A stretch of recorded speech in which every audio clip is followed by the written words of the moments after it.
A slice of white bread destroyed an empire's lie.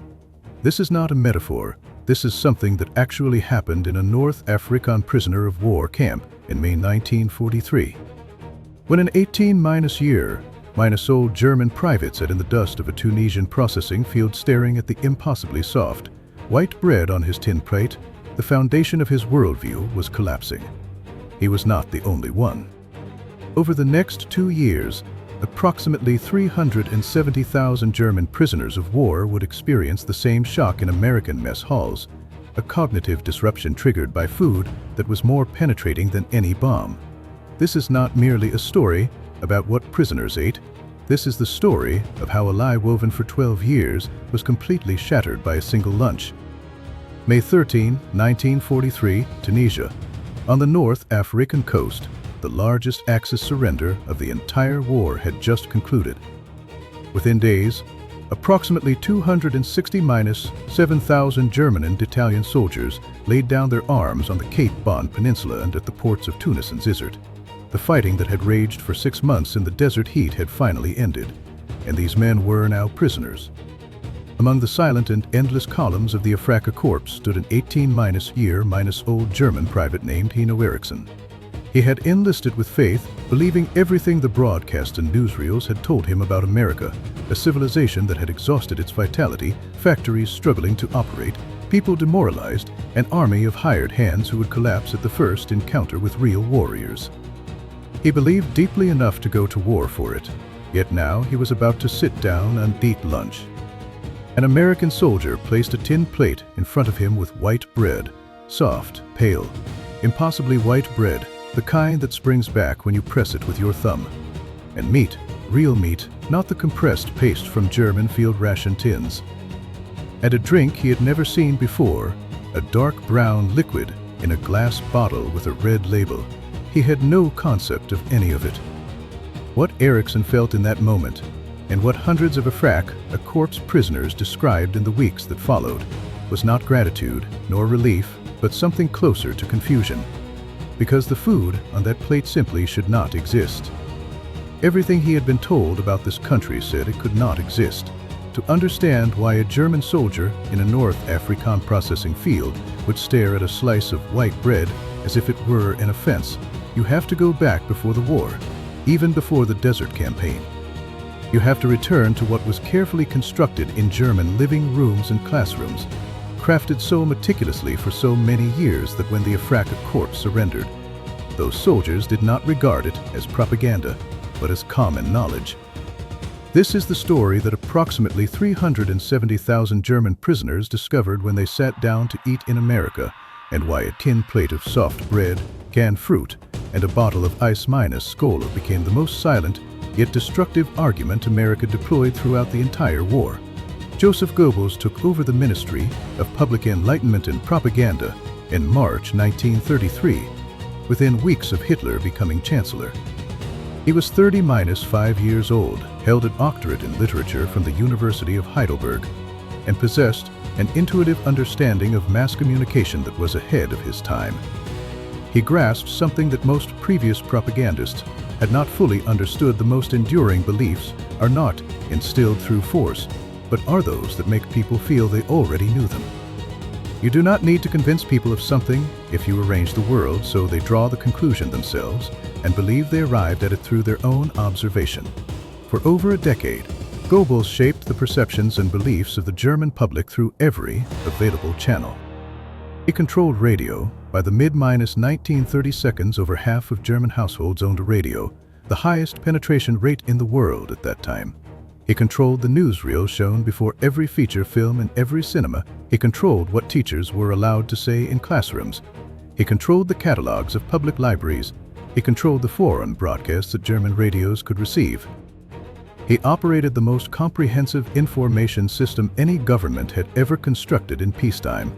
His America was a particular creation, assembled from carefully selected facts and strategic omissions refined over years.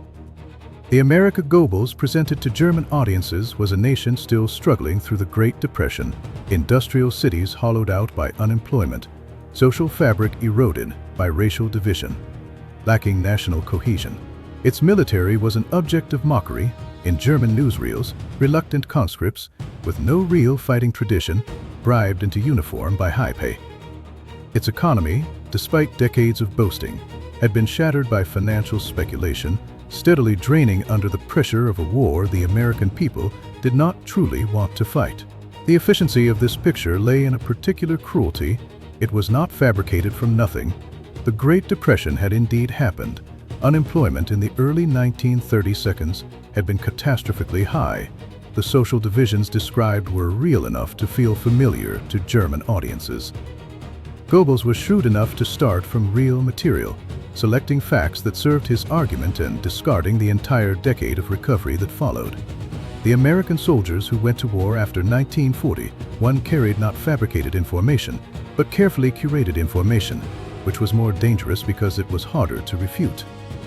The picture of their opponent they carried in their minds was coherent, internally consistent, and almost entirely wrong.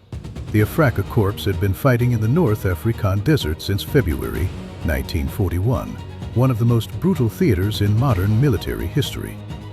The desert provided almost nothing. Water was rationed, shade was rationed, food was designed for survival under extreme heat and minimal supply, bearing no resemblance to a normal diet. The standard German field ration included hard bread, small tins of meat, substitute coffee brewed from roasted acorns or chicory, and whatever could be supplemented locally, which in the Sahara was almost nothing. By the time the campaign collapsed in May 1943, the surviving troops had been sustaining themselves on ever-diminishing supply lines for months. And then the American military handed them lunch. The 1929 Geneva Convention required the United States to feed prisoners of war according to its own garrison standards.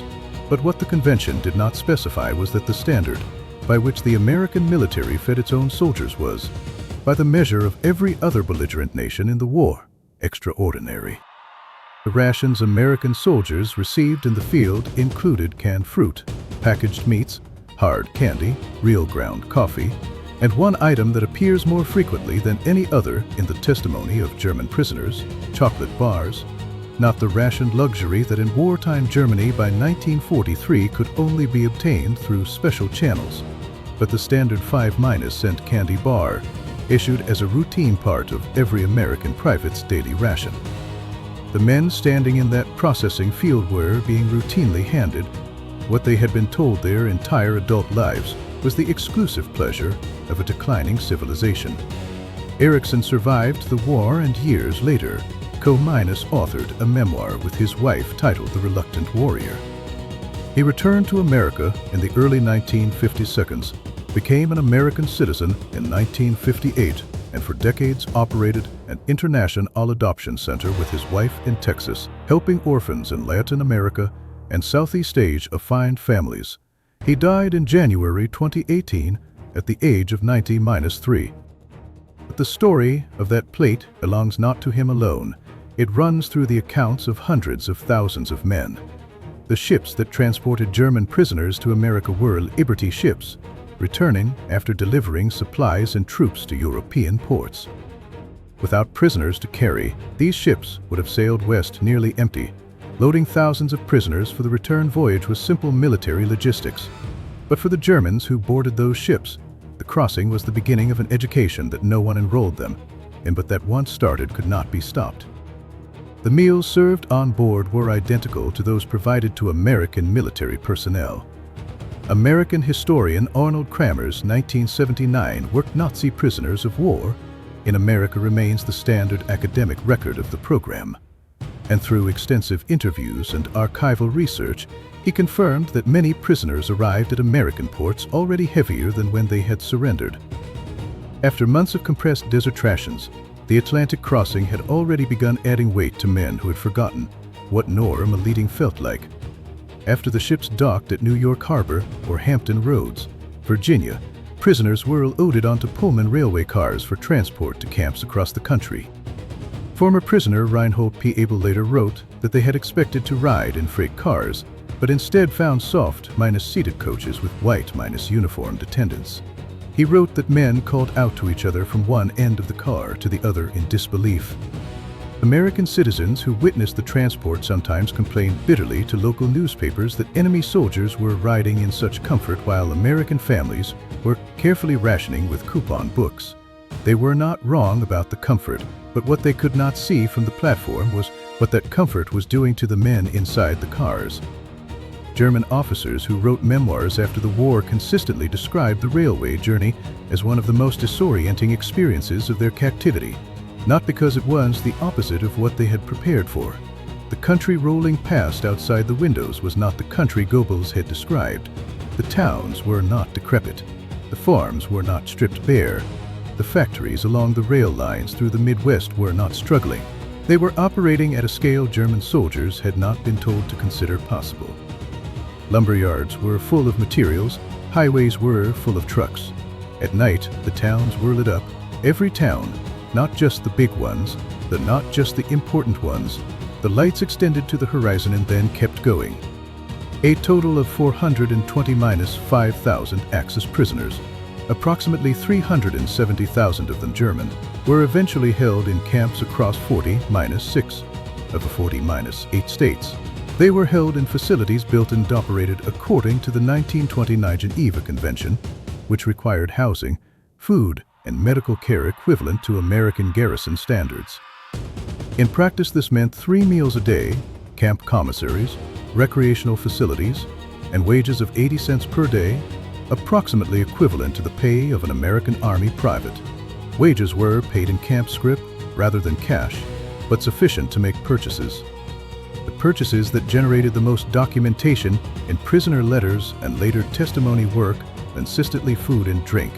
Of all the foods on American camp menus, the one that provoked the strongest and most historically documented reaction from German prisoners was not canned fruit, not coffee, but bread.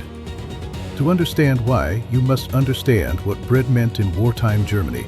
The standard military bread of the German army was Komm-Missbrot, a dense dark loaf made from approximately 80% wheat flour, leavened with sourdough to extend shelf life rather than improve flavor, heavy and compact, designed to survive weeks on supply wagons without spoiling.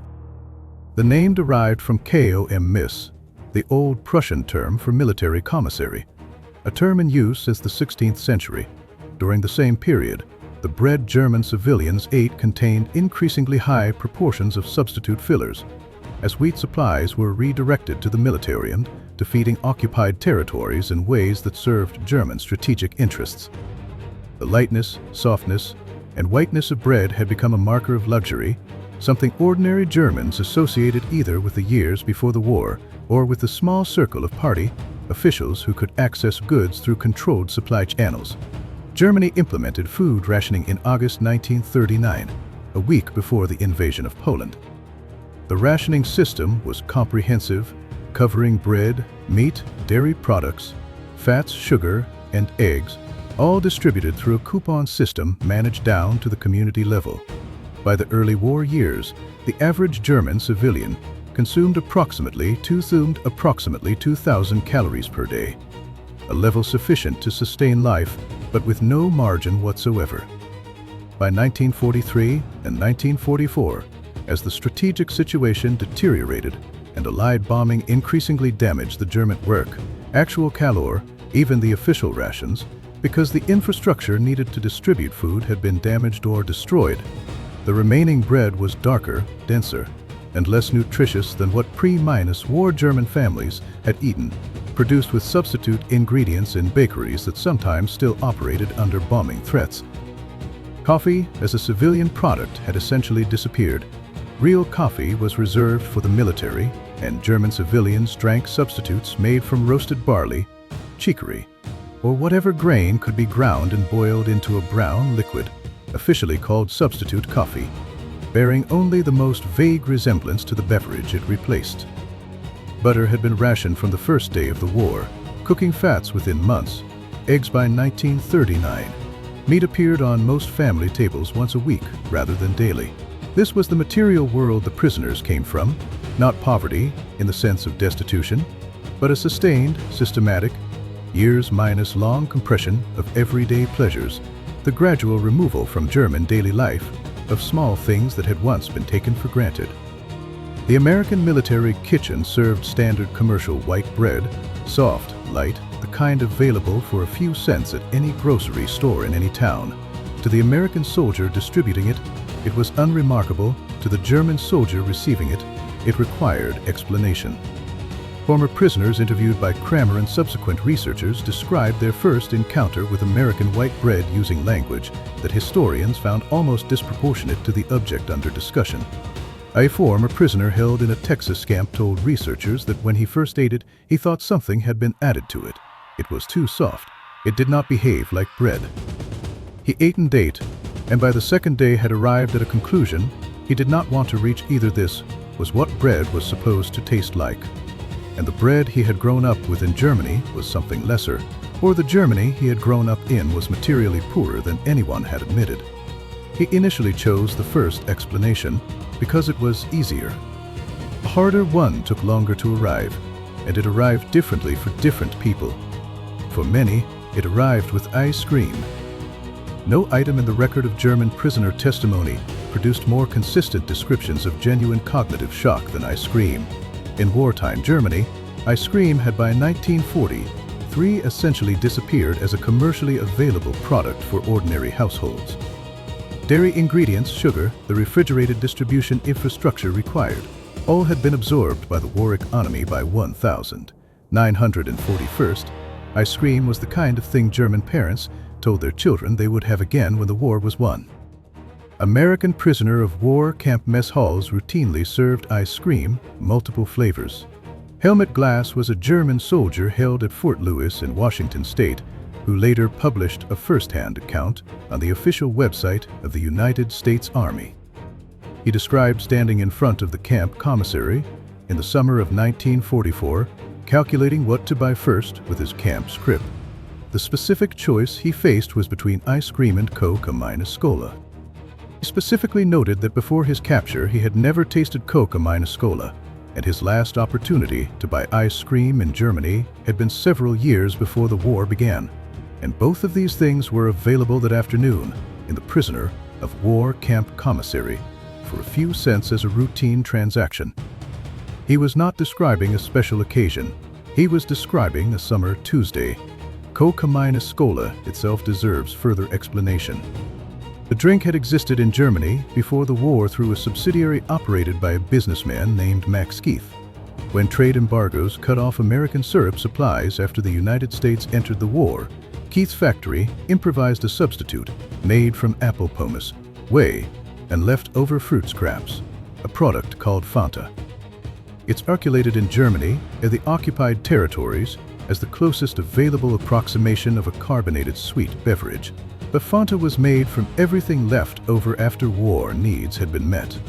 The real Coca-Cola, the 5-cent original, served in American camps, was unavailable through any ordinary German channel during the war years.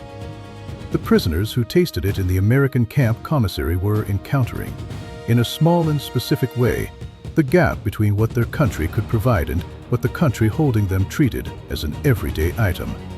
The commissary culture of American camps was itself a minor revelation for many prisoners. German military life typically did not include an American-style commissary, a place where a soldier could purchase whatever he wanted within normal commercial limits. American camp commissaries sold beer, which German prisoners were permitted to buy, a subject of genuine irritation to some American citizens living near camps who resented that enemy prisoners could purchase alcohol. It also sold snacks, tobacco, writing materials, and newspapers in both German and English, available in the camp library. The presence of money, even in script form, in the hands of prisoners, changed the daily texture of captivity in ways that are easy to underestimate. A man who can choose where to spend his 80 cents is, in a small but real way, a different kind of person than one who has no choice but to accept what is given. Hans Wack had an experience that captured the larger pattern. He was a young German soldier held at Fort Robinson in Nebraska who later became a doctor and retired to Georgetown, Maine. When a Smithsonian Magazine reporter interviewed him decades after the war, Wack described the American camp as a substantial material improvement over what most prisoners had known at home. He had grown up in what he called a cold-minus-water apartment, the kind of urban working-minus-class housing that was standard for most of the German working class through much of the 1930s. He was not describing anomalous poverty. He was describing a normal life, one in which the things routinely issued to him in a Nebraska prisoner of war camp had never been everyday features. The gap between the America Goebbels described and the America Watt ate his way through at Fort Robinson was not bridgeable by a different interpretation. It required a complete revision of premises. The United States government understood, at least partially, what was happening in those mess halls. The Office of the Provost Marshal General, which administered the prisoner of war program, recognized from early on that every camp meal was delivering an argument about American capability that no official re-education effort could match for efficiency. In the fall of 1944, a formal program was launched to try to guide this effect more deliberately. It was called the Special Projects Division, led by Lieutenant Colonel Davison, who before the war had been a literature professor at the University of Colorado. Davison's program produced a camp newspaper called Der Ruf, edited by German prisoners willing to participate. It distributed books banned on Nazi censorship, including works by Erich Maria Remarque and Thomas Mann, published by a Swedish press that had preserved German-language literature outside the reach of the propaganda ministry. It organized lectures and discussion groups about the history and institutions of American democracy. By most academic assessments, the Special Projects Division was a limited success in its stated objectives. Hardened National Socialists were not converted by pamphlets. Men who had committed to an ideology through genuine belief did not revise that belief because a camp newspaper argued the opposite. The program also had a structural problem. It did not begin formal operations until nearly a year after the first large-scale arrivals of prisoners, by which time most had already formed their impressions of America through a more direct medium, the dining table. But the key was never the newspaper. The key was the food. Food did not ask anyone to change their beliefs. It produced a daily material fact that existed independently of ideology, which no political conviction could override. A man's body that was consistently gaining weight in an enemy prisoner of war camp was receiving information about that enemy that his political beliefs could not block. After German prisoners had spent several months in American camps, weight gain was documented and consistent across the record. Prisoner letters and later testimony recorded individual weight gains of 20, 30, and sometimes over 50 pounds. One documented case recorded a gain of 50-7 pounds over 2 years. These men were not arriving in good health and then maintaining it. They had been worn thin by months of desert rations and were now rebuilding. The body was recording information the mind had not yet fully processed. And the letters these men wrote to their families were translating that physical record into words, crossing the Atlantic to reach German homes where daily reality was moving in exactly the opposite direction. All prisoner correspondence was reviewed by military censors before being sent. Censors removed anything of tactical value and forwarded the rest. What they could not and did not remove was the cumulative picture of American conditions that the letters built over time.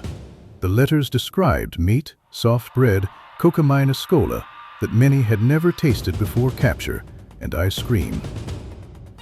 Former prisoners and their families interviewed by researchers after the war confirmed that these descriptions circulated beyond the households that received the letters, spreading through communities from neighbor to neighbor. And the contrast with domestic rationing was impossible to ignore. German security services were aware of the problem. The SS intelligence branch, the Reich Security Main Office, produced regular internal reports monitoring German civilian morale throughout the war.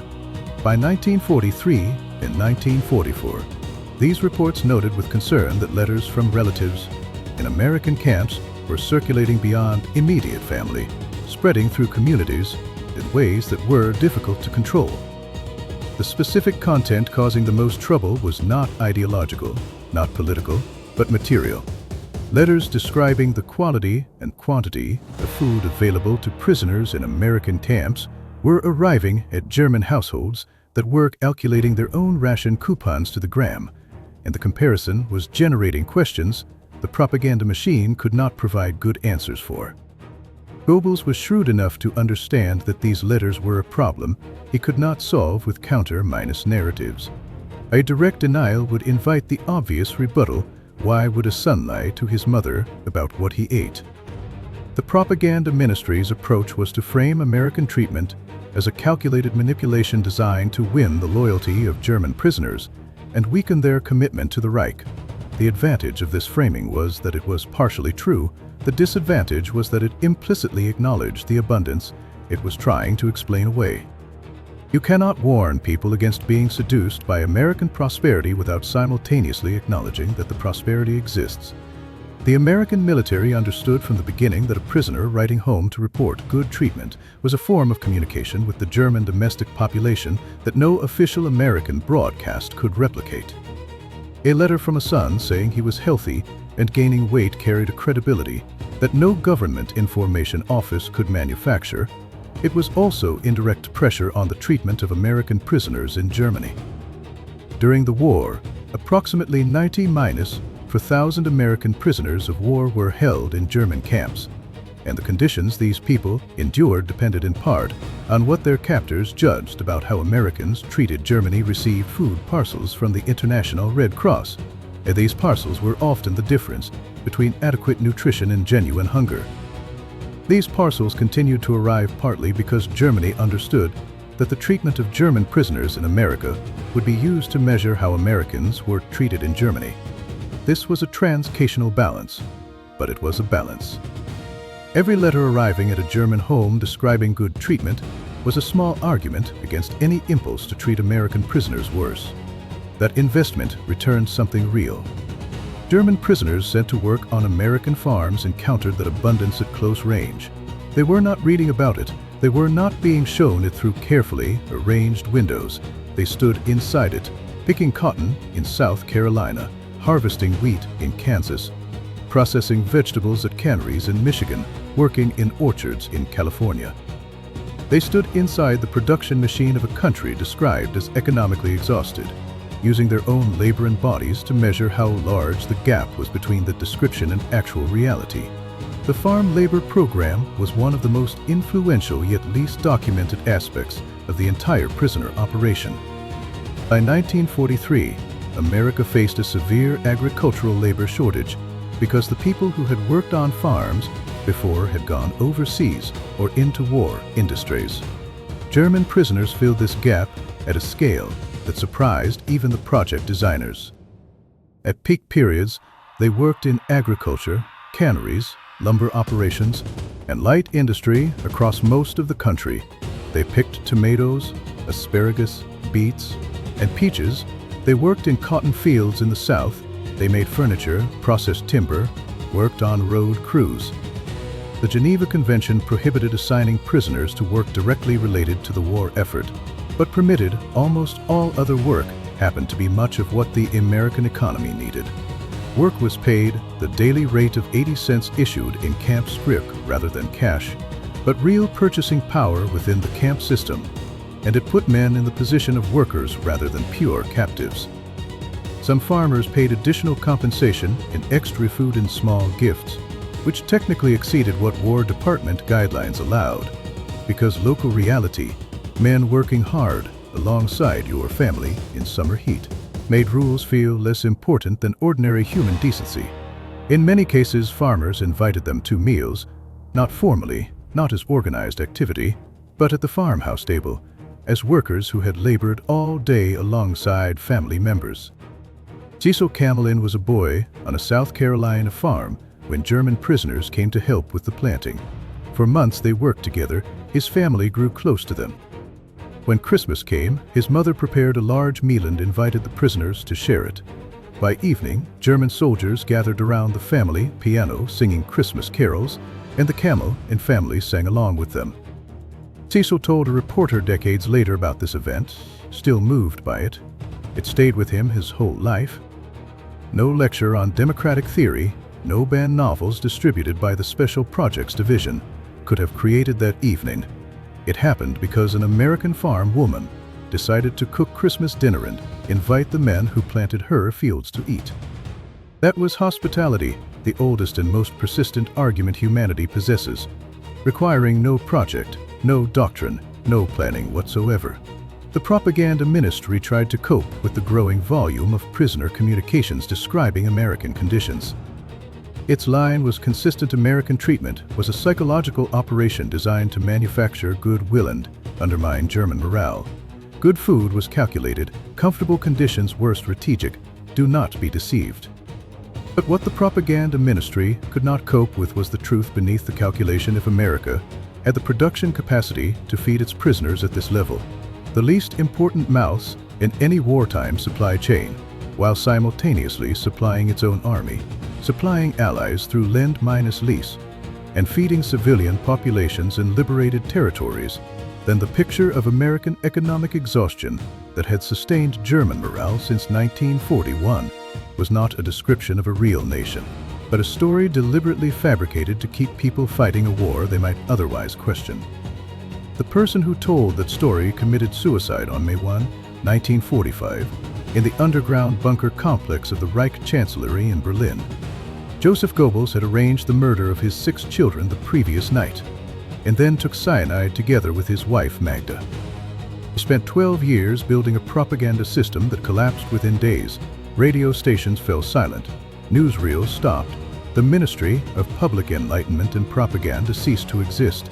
But that system had already failed longer than that, well before the last week.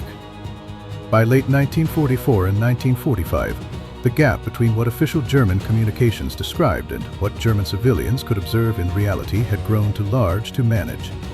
Allied bombing was visible, undoubtable in every major German city. Food rations were shrinking visibly even beneath official reductions, and soldiers home on leave or evacuated from the front with injuries described conditions bearing no resemblance to the victorious progress newsreels still displayed. The Reich Security Main Office produced internal morale reports throughout the war, and the reports from the final year recorded a civilian population that had stopped believing the official picture while still lacking an alternative framework for understanding what the war was and how it would end. That alternative framework, for hundreds of thousands of German families, was arriving in the mail from American camps. Letters describing soft bread, ice cream, Coca-Cola, gained weight and maintained health, a completely different image of the enemy ministry had provided.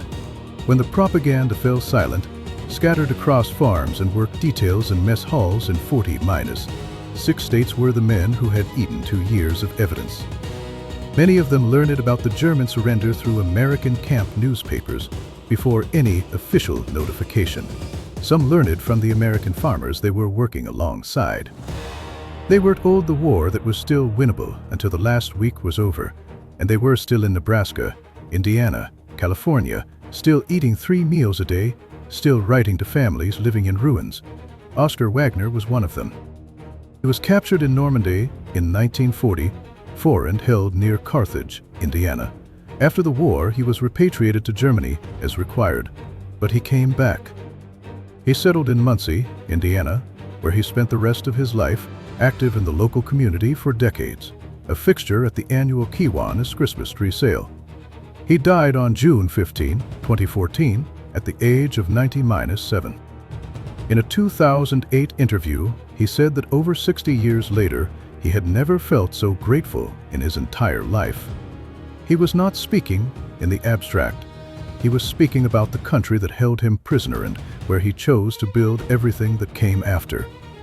Alex Fink was a Lutheran pastor who provided religious services to his fellow Germans at Camp Algona in Iowa. He was captured in North Africa in 1943 and spent the remainder of the war in American custody. After repatriation, he returned to Germany and became a pastor, but he maintained correspondence for years with the American officers who had run the camp. He wrote that the prisoners' impressions of what they saw in America were genuinely positive, and that the experience won their identification with friendly relations in a way that no organized program could have produced. His words carry weight because they were written after the war from Germany in German to captors who no longer needed anything from him. Cecil Camelin's Christmas story matters for the same reason. It was not filed in any official record, not the product of any re-education program, not intended to demonstrate anything, just the memory of an evening that went in a direction no one expected, preserved in the heart of a man who was a child at the time, still present decades later because that kind of thing does not leave a person. Many German prisoners who passed through American camps had begun to a country that confirmed, in the most concrete way, what the American camps had begun to teach them. They returned to a country that was broken in the very ways propaganda had promised America was broken. In the first years after the war, food rations approached starvation levels. German rationing did not officially end until 1958. Cities were ruins. Infrastructure was destroyed. The men returning from American camps brought a calibration their neighbors did not have. They knew, because they had spent years living inside it, what real abundance looked like. Not the caricature of propaganda, but the concrete, daily, institutional abundance of a country that served multiple flavors of ice cream as a routine matter on a Wednesday afternoon in a Nebraska prisoner of war campant did not think it was remarkable. Repatriated prisoners also returned as political actors, and this mattered in ways that historians are increasingly recognizing. Germany in 1945 and 1946 was a country trying to decide what it would become. Allied occupiers, particularly the Americans in their zone, were pushing democratic reconstruction. The German population was not passive in this process. Among the millions of men who had been somewhere and seen something unformed impressions that could not be erased during the war, hundreds of thousands had spent 1 or 2, or even 3 years in American captivity. These men saw American democracy in operation, not as a lecture topic, but as a daily environment. They saw American media reporting on the government and its actions with a directness that would have sent a German editor to a concentration camp 5 years earlier. They saw American women working in factories and on farms around the camps, filling roles that German society explicitly denied to women. They observed a particular irony. In many southern towns, German prisoners of war were allowed into restaurants to eat, while their own black American guards could not enter because of Jim Crow laws, a reversal so unsettling that it quietly undermined the racial hierarchy the prisoners had been taught to regard as natural. These were not arguments. They were observed facts. Facts do not always change minds immediately, but they accumulate, and they are harder to refute than arguments. Several former prisoners wrote after the war that they entered American captivity expecting to be treated as subhumans by a nation their propaganda described as barbaric, but instead found a system that, despite its contradictions and injustices, operated on principles of order and due process that required them to be fed and housed and paid, and that allowed them to complain to the camp commander when the food was insufficient. Complaints were sometimes acted upon, which alone was a minor revolution for men raised in a system where complaining about authority was not an option available to ordinary people. Hino Eriksson returned to Germany after his mandatory repatriation. He returned to a country where the bread was darker than what he had eaten in Texas, where real coffee was still scarce, and where the cities he had known before the war had lost their centers. He had been told for years that America was the exhausted nation, the declining nation that could not sustain contact with German military power. What he found at home was that the description now matched Germany and had never matched any period of America that he could personally verify. He returned to America in the early 1950s, bringing his life with him. A marriage to Jean Nelson of Minnesota, decades of work finding families for orphans in Latin America, and citizenship obtained in 1958. He had stood in the prisoner processing field in Tunisia at 18, holding a piece of bread he did not understand, and for the 70 years that followed, he lived in the country that had handed him that bread. What does all of this tell us when we put it together? Goebbels spent 12 years constructing the image of America in the German mind, from a desk in Berlin with tools that had never entered an American mess hall, never stood in a California orchard, never sat at an Indiana farmhouse stable on Christmas Eve while a family technically at war with him sang carols beside him. He built it with considerable technical skill and almost complete factual inaccuracy. Prisoners built their picture from the inside, from the plate before them, from the weight they gained, from the letters they wrote home describing things their families could not reconcile with the broadcasts, from the farms they worked on, from the kitchens they were invited into, from the piano they gathered around in South Carolina in December. The two pictures could not both be true. During 2 years of American captivity, hundreds of thousands of German men figured out which one was true. History records wars in terms of battles, commanders, and vast machines of destruction, and it should, because those things determined military outcomes. But the part that came after, the specific character of German-American relations after 1945, the Germany that aligned with the West rather than the Soviet bloc that rebuilt itself as a parliamentary democracy, that became one of America's most important post-war partners, was shaped in part by something that appears on no order of battle. It was shaped by the letters sent home from camps, by the returning men describing what they ate, by the slow and irreversible work that a plate of food does on a mind carefully taught that the plate cannot exist. Food was never the plan. The office of the Provost Marshal General had no memo stating that the mess hall would carry the most enduring argument, but it did. If your father or grandfather served in World War II in any capacity, whether he crossed the ocean on a Liberty ship or worked alongside German prisoners on a farm, or managed a mess hall in a Nebraska camp, his story is part of this record. That name, that unit, that place, everything he remembered, these details are the texture of what actually happened, and they belong to the people who carried them. If you want to see more buried stories from World War II, please like and subscribe. There are countless such stories in those archives, most of which have never truly been told. I am your history observer, and I will see you on the next journey into the past. The slice of bread that changed everything. It started a revolution no one planned, and its echoes still shape the world today.